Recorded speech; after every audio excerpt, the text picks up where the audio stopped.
I was best at digging holes to escape, and I even ran to my owner to show off. I catch you, you'll be sorry. I gave him a disdainful look and kept making trouble. My owner finally could not stand it and locked me in a storage room facing the enclosed space. I ran back and forth anxiously, but after calming down, I found a gap in the vent. I stepped onto a shelf, climbed onto the roof, and pushed the vent open with my head.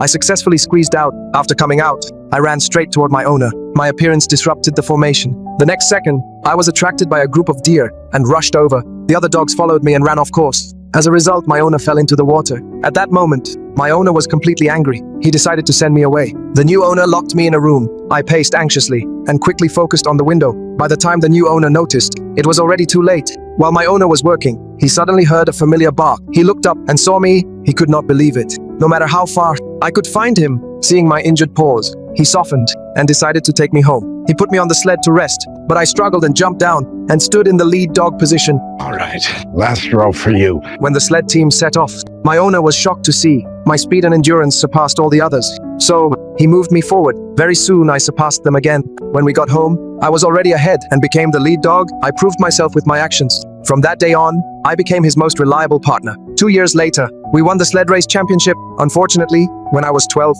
an outbreak appeared in the town. Many children urgently needed medicine, but the medicine was 400 miles away. My owner and I set off with hope. When we crossed the frozen river, the ice suddenly broke. We sped up, but there was still distance to the shore. At the critical moment, my owner picked me up and threw me to the other side. Now we could only rely on me to pull the floating ice. For my owner and teammates, I used all my strength. The other dogs barked wildly to cheer me on as the rope was pulled tight. The floating ice slowly moved toward the shore. Under my owner's command, everyone pulled together. At that moment, I successfully saved the whole team. I was already old. My strength was exhausted. My owner wanted me to rest and put me on the sled, but I refused and insisted on returning to the lead position. I wanted to complete the mission. The wind and snow grew stronger. My owner also collapsed. When he woke up, he rushed to me and found that I was already completely exhausted. He thought the mission had failed. At this moment, a light appeared in the distance.